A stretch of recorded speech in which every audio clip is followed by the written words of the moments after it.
Hello everyone. ఈరోజు నేను స్పెషల్గా వీడియో అయితే చేస్తున్నానండి. ఎందుకంటే ఇది సెవెంత్ క్లాస్ పిల్లలకి థర్డ్ లెసన్లో చాలా ఇంపార్టెంట్ అనమాట. ఈ లెసన్ చెప్తూ ఉంటే పిల్లలకి కొంత ప్రాసెస్ అనేది అర్థం కాదు. ఎందుకంటే మనం ప్రాక్టికల్‌గా చూసిన దానికి ఒక వేరియేషన్ ఉంటది. మనం ఇమాజిన్ చేసిన దానికి ఒక వేరియేషన్ ఉంటది. అంటే కొన్ని ఎగ్జాక్ట్‌గా ఊహించలేం కదండీ! ఆ మెషిన్స్ ఎలా ఉంటాయి? ఎలా వర్క్ అవుతాయి అనేసి. సో, అందుకని నేను లాస్ట్ టైమ్ సమ్మర్‌లో వెళ్ళినప్పుడు ఈ వీడియో మేకింగ్ అయితే చేశాననమాట. ఇదొచ్చేసి చూడండి, ఒక దారాన్ని ఎటువంటి బ్రేకేజెస్ అనేవి లేకుండా పైన వీల్ తిరుగుతుంది కదా అండి! ఒక చక్రం లెక్క. ఆ చక్రంలో ఉన్న దారాన్ని కింద ఉన్న డబ్బాలకైతే కనెక్ట్ చేశారనమాట. ఈ కింద చూడండి డబ్బాలు తిరుగుతూ ఉన్నాయి కదా వైట్‌గా. ఆ డబ్బాలకైతే కనెక్ట్ చేస్తారు. ఇప్పుడేమైతదంటే పైన ఉన్న చక్రంలో దారాలనేవి బ్రేకేజెస్ అనేవి ఉంటాయి. చూడండి ఇప్పుడు ఈ అమ్మాయి తీస్తుంది కదా! ఆ అమ్మాయి చూడండి తీసినప్పుడు మీరు గమనించే ఉంటారు. కొంచెం అంటే చిక్కులు చిక్కులుగా వస్తుంది కదా! సో, అటువంటి చిక్కులనేవి లేకుండా దాన్ని కంప్లీట్‌గా కరెక్ట్ చేసి ఒక థ్రెడ్ లెక్క సన్న దారం లెక్క వచ్చేటట్లు చేస్తారనమాట. ఆ దారాన్ని కింద డబ్బాకి కనెక్ట్ చేస్తే అలాగ తిరుగుతూ ఉంటుంది. ఇప్పుడు అంటే ఒక చక్రంకున్న దాన్నేమంటారంటే లడ్డీ అంటారు మాకైతే. సో, ఆ లడ్డీని స్పిన్ చేయడానికి 1 అవర్ పడుతుందండి. ఒక లడ్డీకొచ్చేసి 1 ½ రూపీనో, 2 రూపీసో వస్తాయండి. ఆ ప్రాసెస్ అయిపోయిన తర్వాత చూడండి ఇక్కడ కింద డబ్బాలు పెట్టారు కదా! ఆ డబ్బాల్ని తెచ్చి ఇక్కడ దీనికి కనెక్ట్ చేస్తారనమాట. ఇలా జాయిన్ చేయడం వల్ల ఏమవుతుందంటే, ఈ స్పిన్నింగ్ వీల్ మొత్తం అంటే కంప్లీట్‌గా అసలు ఎటువంటి బ్రేకేజెస్ ఉన్నా, ఏదన్నా వేస్ట్ ఉన్నా కానీ ఈ ఈ ప్రాసెస్ ద్వారా కంప్లీట్‌గా రిమూవ్ చేస్తారు. ఇలా కంప్లీట్‌గా రిమూవ్ చేసినా కానీ, ఈ బ్రేకేజెస్‌ని మళ్ళీ ఇంకొక ప్రాసెస్ ఉంటుందండి. ఆ ప్రాసెస్‌లో కూడా ఇంకొక మెథడ్‌లో అయితే చేస్తారు. ఇదొచ్చేసి స్పిన్నింగ్ ప్రాసెస్ అండి. ఈ కింద ఉన్న బ్రేకేజెస్ లేని థ్రెడ్స్ మొత్తాన్ని ఇలాగా చుడతారనమాట. ఈ విధంగా చుట్టిన తరువాతయితే ఈ విధంగా తయారవుతుంది. దీన్నేమంటారంటే పొడుగు అంటారు. ఈ పొడుగుని తీసుకెళ్ళి ఇప్పుడు ఇలా మొల కడతామండి. దీన్నేమంటారంటే మొల కట్టడం అని అంటారు. మేమైతే చిన్నప్పటి నుండి ఇలాగే అని అంటాము. మా ఊర్లో మాదైతే ఇదే అనమాట. మా ప్రొఫెషన్ ఇదే. మేము చిన్నప్పటి నుండి ఈ పని చేస్తేనే మా డ్యాడీ మమ్మల్ని స్కూల్‌కి పంపించేవాళ్ళు. మేమైతే మార్నింగ్ లెగంగాల్నే 7-9 పని చేసి 9-9:30 రెడీ అయిపోయి స్కూల్‌కెళ్ళేవాళ్ళం. మళ్ళీ ఈవినింగ్ 5కి వచ్చేసి 5-6 రిలాక్స్ అయ్యి మళ్ళీ 6-9, 9:30 అలా పనిచేసేవాళ్ళం అనమాట. అలా ఉండేది. సో, సెవెంత్ క్లాస్ నుంచి మాకు కంటిన్యూస్‌గా ఈవెన్ మ్యారేజ్ అయ్యే వరకు కూడా మేము ఇదే పని అయితే చేస్తున్నామండి.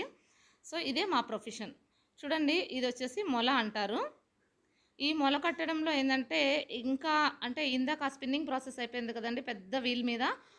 ఇంకా ఏదన్నా బ్రేకేజెస్ ఉంటే ఈ ప్రాసెస్ ద్వారా అయితే కంప్లీట్ చేస్తారండి. ఇక్కడ ఏమవుతుందంటే ఒక్కొక్క థ్రెడ్ అనేది స్మూత్‌గా, పర్ఫెక్ట్‌గా చాలా అసలు ఎటువంటి బ్రేకేజెస్ లేకుండా అంటే ఎటువంటి బ్రేకేజెస్ లేకుండా ఉంటే అంటే ఒక జస్ట్ 1 ఆర్ 2 అలాగా ఏదన్నా ఉంటాయేమో అండి. ఎటువంటి చిక్కులనేవి లేకుండా కంప్లీట్‌గా ఈ ప్రాసెస్ అయితే చేస్తారు. ఇవొచ్చేసి కరెంట్ ద్వారా అయితే వర్క్ అవుతదనమాట. మామూలుగా అయితే హ్యాండ్ ద్వారా కూడా చేసుకోవచ్చు. కానీ అది చాలా టైమ్ టేకింగ్ అవుతుందండి. ఒకటి కట్టాలి అనంటే, ఒక మొల కట్టాలి అనంటే, ఒక ముగ్గురు, నలుగురు, ఇద్దరైతే కంపల్సరీ కావాలి. ఇంకా వర్షం పడింది అనంటే, అబ్బబ్బా! అసలు ఇంకా టార్చర్ వేరేలాగా ఉండదు. సో, ఇదొచ్చేసి ఇలా చేస్తారండి కరెంట్ ద్వారా. ఇక్కడ ఇదంతా బ్రేకేజెస్ లేకుండా థ్రెడ్స్ అన్నీ కరెక్ట్ చేసిన తర్వాత ఏం చేస్తారంటే, శారీకి ఎంత లెంత్ కావాలో అంత లెంత్ ప్రకారం డాట్స్ పెట్టుకుంటారు. చూడండి ఇక్కడ శారీ లెంత్‌ని బట్టి అక్కడ డాట్స్ పెడుతున్నారు. ఇలాగా డాట్స్ పెట్టిన తర్వాత అలాగా మొత్తం 6 శారీస్‌కైతే మెజర్ చేస్తారు. ఇదొచ్చేసి ఎంత ఉంటుందంటే మామూలుగా మనం ఇక్కడ చూడండి లాస్ట్‌లో ఒక చక్రంలాగా కనిపిస్తుంది కదా! అలాగా కరెంట్ ద్వారా అయితే నడుస్తుంది. మామూలుగా అయితే ఒక స్ట్రీట్ అంత ఉంటుంది. ఇలా ఫైనల్‌గా అయితే ఇలా మేకింగ్ అవుతుందనమాట. చూడండి ఇందాక వైట్‌గా ఉన్నది కదా! అలాగా ఫైనల్‌గా ఎటువంటి థ్రెడ్స్ అనేవి బ్రేకేజెస్ లేకుండా ఇలా పొడుగు తయారయ్యి ఇప్పుడు మగ్గం మీదకైతే వచ్చింది. చూడండి మగ్గం. ఇది మీకు ఎంతమందికి ఐడియా ఉందో ఒకసారి తెలిస్తే కామెంట్ చేయండి. ఈ మగ్గం ద్వారా అయితే మనకి ఎంతో బ్యూటిఫుల్‌గా ఉండే శారీస్ అనేవి తయారవుతాయి. ఒక్క శారీ తయారు చేయాలనంటే మార్నింగ్ 6కి మగ్గంలోకి వెళ్తే నైట్ 9, 9:30 అవుతుందండి. మధ్యలో లంచ్‌కి, బ్రేక్‌ఫాస్ట్‌కైతే లెగుస్తారు. ఇంకా లేడీస్ ఇంట్లో ఇంకా దీనికి తగ్గిన సపోర్ట్ చేస్తూ అలాగా చేసుకుంటూ ఉంటారు. సో, అంత కష్టపడితేనే ఒక శారీ మేకింగ్ అనేది తయారవుతుంది. ఈ శారీ మేకింగ్ చేయడానికి అసలు అబ్బా! ఎంత అంటే అది కాళ్ళు, చేతులు ప్రతి బాడీ పార్ట్ అనేది కంప్లీట్‌గా పనిచేస్తూ ఉండాలి. చూడండి ఎంత కష్టమో కదా! Hard working. దీనికొచ్చేసి మనం చేసుకుంటే మంత్లీ ఒక 5000, 6000 వస్తుందండి ఇది. ఈ 5000, 6000 ద్వారా ఫ్యామిలీ అంతా అయితే అలా గడిపేస్తాము. మాది ఒక చిన్న విలేజ్ కదండీ! ఇదే మా పని.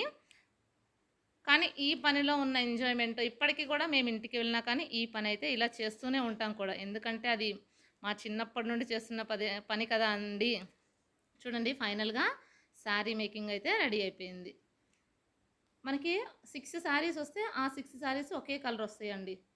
Bye bye.